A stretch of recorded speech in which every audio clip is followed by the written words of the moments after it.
Certaines personnes peuvent aller au restaurant et des millionnaires y dépensent 100 000 ou 200 000 francs parce que leurs entreprises leur rapporteront cet argent le soir même. Mais vous, même s'il s'agit d'une faveur que vous avez reçue, sachant que la faveur se maintient par la sagesse, vous vous joignez à eux et dépensez 200 000 néras ce soir-là, puis vous rentrez chez vous. Ils dorment, mais vous ne pouvez pas dormir. Que cette grâce qui enrichit, que cette grâce capable de donner de la force à un homme et d'éloigner la honte financière des vies et des familles vous soit accordée dès maintenant. Recevez cette grâce. Qu'en est-il de vos finances? Quel système avez-vous mis en place pour votre budget? Il y en a parmi nous aujourd'hui, et je le dis avec tout le respect que je vous dois, qui, au vu de ce qu'ils gagnent par mois, en toute justice et en toute sincérité, ne gagnent peut-être pas tout l'or du monde, mais il y a certains besoins que vous ne devriez pas avoir s'il y avait un système dans votre vie. Certains d'entre vous vont encore emprunter de l'argent et supplier des personnes qui gagnent moins que vous, simplement parce que leur vie est mieux structurée. Il y a certains types d'anniversaires que vous ne devriez pas fêter, pas avec le genre d'argent que vous gagnez. Non, vous n'en êtes pas encore là. Il y a un certain style de vie mondain que vous ne devriez pas mener, pas avec le genre d'argent que vous gagnez. À mesure que Dieu vous élève, vous pouvez ajuster votre mode de vie pour accompagner cette croissance. Mais la pression de la société pousse des gens à agir de la sorte. Des millionnaires dépensent 100 000 ou 200 000 francs au restaurant parce que leurs entreprises leur rapporteront cet argent le soir même. Mais vous, même s'il s'agit d'une faveur que vous avez reçue, sachant que la faveur se maintient par la sagesse, vous vous joignez à eux et dépensez 200 000 néras ce soir-là, puis vous rentrez chez vous. Ils dorment, mais vous ne pouvez pas dormir. Alléluia. Regardez ici. Qu'en est-il des ministères? Il y a des ministères qui n'ont peut-être pas le budget pour faire certaines choses qu'ils font. Je le dis avec tout le respect et l'amour que j'ai pour le corps du Christ. Pendant de nombreuses années, dans ce ministère, nous avons limité nos actions en pensant à l'avenir. Nous savions qu'il y aurait des moments pour des projets d'envergure et que de grands moyens financiers seraient nécessaires, mais qu'il faudrait une gestion rigoureuse pour éliminer les excès. Merci à Dieu pour cette sagesse. Aujourd'hui, au niveau où il nous a amenés, il n'y a rien que nous voulions faire que nous ne puissions accomplir. Cela n'est pas arrivé uniquement par la faveur. C'est par la sagesse qu'une maison se bâtit et ce que quelqu'un comprend. Aujourd'hui, quand vous voyez certaines personnes, vous pensez qu'elles possèdent des domaines immobiliers, mais en réalité, elles n'ont pas une seule maison à elles. Pourquoi? Elles ont gagné beaucoup d'argent. Je suis quelqu'un qui donne, mais laissez-moi vous enseigner la vérité. Même la générosité doit être guidée par le discernement et la sagesse.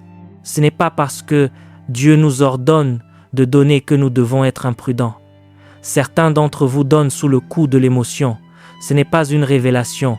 Dieu peut vous bénir avec 1 million de néras, une somme qui permettrait d'acheter un terrain dans votre état ou votre quartier, et vous pouvez vous asseoir à l'église, m'écouter prêcher, et vous dire, cet homme puis apporter ce 1 million de néras. Si Dieu vous a conduit à le faire, il n'y a pas de problème, mais agir simplement par émotion est une erreur. Savez-vous qu'il y a des gens qui ont donné à ce ministère et qui ont ensuite appelé le service des finances, très sincèrement et sans vouloir me moquer d'eux, pour dire qu'ils s'étaient trompés et demander s'il y avait un moyen de récupérer leur argent?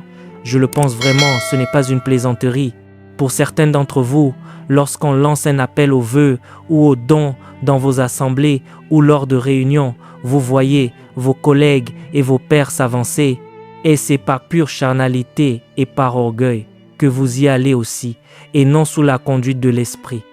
Combien d'entre vous peuvent donner 10 millions ici alors que le Saint-Esprit nous retient? Vous avez des dettes, vous êtes en train de rembourser et vous n'avez pas encore payé les frais de scolarité de vos enfants. Je suis quelqu'un qui donne et je vous ai enseigné la générosité. Mais aujourd'hui, beaucoup de personnes fuient les églises parce qu'elles ont fait des vœux qu'elles ne peuvent pas honorer. Vous êtes allé dans 3 églises différentes et vous avez promis 10 millions dans chacune. Tous les hommes de Dieu vous connaissent et maintenant vous fuyez, vos enfants fuient. C'était inutile. Il manque des systèmes. Avant de poursuivre cette vidéo, nous aimerions vous partager un message important. Si cette chaîne vous bénit, si les enseignements des différents prédicateurs fortifient votre foi et que vous aspirez à aller plus loin avec Dieu, nous vous recommandons vivement notre livre « Les généraux de Dieu ». Dans ce livre, vous découvrirez les habitudes spirituelles, le parcours, la consécration, les sacrifices et les principes bibliques qui ont marqué la vie des plus grands hommes et femmes de Dieu.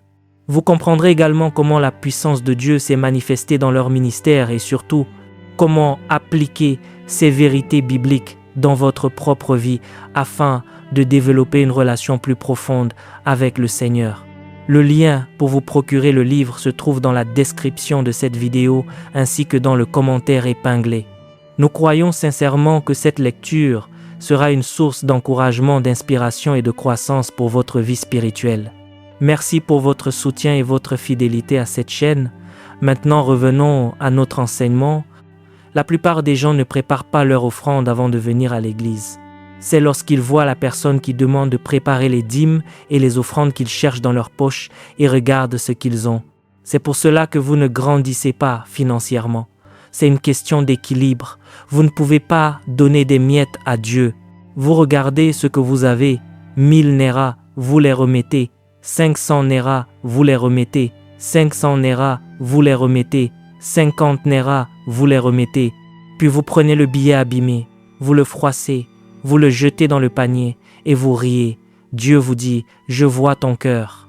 Tu as mangé au restaurant avant de venir à l'église, tu as dépensé 10 000 néras et tu viens déposer 50 néras. Je ne veux pas être l'oiseau de mauvais augure, mais vous ne grandirez pas de cette façon. Là où est votre cœur, là aussi sera votre trésor. Qu'en est-il d'un système d'épargne? Savez-vous pourquoi le système de retraite fonctionne, mis à part la corruption et d'autres problèmes? Savez-vous pourquoi cela fonctionne? Je vais vous le dire, parce qu'il y a un système automatique de prélèvement sur votre salaire. Est-ce vrai? Tout au long de votre vie, si l'on vous donnait tout votre argent en vous disant de le déposer vous-même, seul 1% des personnes qui reçoivent une retraite aujourd'hui en auraient une. On sait qu'il y a une faiblesse en chaque homme. Alors on a créé un système autour de cela afin qu'après 35 ans de service, avec de l'argent ajouté ou placé dans un compte d'investissement générant de petits bénéfices, on puisse vous bénir avec cet argent pour le reste de votre vie. Il doit y avoir un système pour épargner. Pour certains d'entre vous, si vous calculez tout ce que Dieu a apporté dans votre vie jusqu'à aujourd'hui, en janvier, quelqu'un vous a donné 1 million pour la bonne année, quelqu'un d'autre vous a donné 5 millions, une personne vous a donné 200 000, une autre 300 000, et pour votre anniversaire, vous avez reçu 10 millions. Vous avez récolté environ 30 millions. Combien avez-vous maintenant? 15 000 néras. C'est de l'imprudence. Avez-vous un système dans votre vie pour reconstituer vos ressources? Écoutez ma série sur les finances. Avez-vous un système dans votre vie? Savez-vous qu'il y a beaucoup de gens qui aiment les fêtes d'anniversaire et les célébrations, mais quand vient le moment de payer les frais de scolarité de leurs enfants, ils se retrouvent totalement démunis. Et savez-vous pourquoi personne ne les aide? Parce qu'ils ont donné l'impression d'être à l'aise. Vous ne pouvez pas nous inviter à une fête, dépenser 30 millions et ensuite demander 500 000 néras pour votre enfant. Cela n'a pas de sens. Quand les gens savent que vous êtes véritablement dans le besoin et que vous le démontrez par votre diligence envers ce que Dieu vous a déjà donné, ils sont très prompts à vous soutenir. Je vous le dis, il arrive que des personnes viennent me voir avec tout le respect que je leur dois pour demander de l'aide. Je les regarde, j'observe ce qu'elles portent, je calcule dans ma tête la valeur de leurs vêtements et le genre de voiture dont elles sortent. Puis elles se tiennent là avec arrogance et me disent « Je ne sais pas, quelqu'un m'a dit de venir vous voir. » Je me dis alors que cet homme ne mérite pas d'être aidé. Si on doit les aider, ce sera peut-être seulement en payant directement l'école pour aider les enfants, mais pas à cause de cette personne. C'est du gaspillage. Il y a des gens qui conduisent aujourd'hui des voitures qui dépassent de loin leur niveau de vie. Vous avez une voiture de 40 ou 50 millions et vous n'avez pas de maison. Ce n'est pas un calcul sage. que tout le monde répète des systèmes. Vous ne m'aimerez peut-être pas ce soir, mais moi je vous aime. Prions, vous êtes venus à l'église, vous devez en repartir plus sage. Pour certains d'entre vous, il y a de l'argent qui aurait dû vous parvenir, mais Dieu l'a retardé jusqu'à ce que vous entendiez ce message. Car si cet argent était arrivé la semaine dernière, malgré toutes les prophéties que je vous ai données, vous l'auriez gaspillé. Dieu l'a permis pour que vous le receviez maintenant avec cette sagesse. À ces amis qui vous appelaient pour savoir si l'argent était arrivé, dites-leur d'écouter le message de Koinonia, 3e partie, sur la recherche de la maîtrise. Gérez votre passion pour les célébrations et ses excès. Laissez Dieu vous bâtir et vous pourrez tout faire et même donner. Sommes-nous ensemble? Qu'en est-il des relations? Quel système avez-vous mis en place pour établir et maintenir les différentes relations nécessaires dans votre vie? La plupart d'entre nous n'ont pas de système. Quelle est votre exigence pour accorder votre amitié? N'importe qui sourit, vous dit qu'il aime vos chaussures ou vous rencontre lors d'un programme et devient soudainement votre ami. Vous l'appelez votre ami d'alliance ou votre ami intime jusqu'à ce qu'il vous détruise au bout de 2 semaines, puis vous l'abandonnez pour en chercher un autre. Non, il doit y avoir une règle. Quelle est votre règle pour choisir vos amis? Je vous ai enseigné cela concernant les relations. Il y a des relations générales, des relations saisonnières, mais il y a aussi des relations d'alliance ou de destinée. Nombreux sont ceux parmi nous qui rencontrent quelqu'un pour la première fois et, en 2 heures, lui révèlent tout de leur vie, y compris les problèmes avec leur conjoint, les problèmes avec leur homme de Dieu et les problèmes avec leurs enfants. Et, à la fin, l'homme rit. Le jour où vous aurez un problème avec cet homme, il aura toutes les cartes en main. Soyez prudents comme des serpents et simples comme des colombes, a dit Jésus. Est-ce que quelqu'un devient plus sage? S'il vous plaît, regardez-moi. Il doit y avoir un système pour gérer vos relations. Je vous ai raconté mon histoire. Ma chère maman, qui suit certainement en ce moment, sait qu'il y a des années, je n'avais pas ce temps sans que ce soit intentionnel pour ma famille. J'étais occupé par le ministère et c'était justifiable. Nous avions l'habitude de nous réunir le 1er janvier pour prier et après avoir fini, ma mère a fait une remarque qui m'a fait pleurer ce soir-là. Elle s'adressait à moi et a dit « S'il te plaît, parfois les membres de ma famille ont aussi des problèmes, ils veulent me voir, ils veulent que tu pries pour eux. » Et elle a ajouté que cela ne la dérangerait pas. Même si c'était juste pour leur dire à quelle heure m'appeler, je me suis dit « Ma mère, voilà la personne qui reste. » Quand tous ceux qui crient « Vive le roi des rois » sont les mêmes qui crieront « Crucifiez-le ».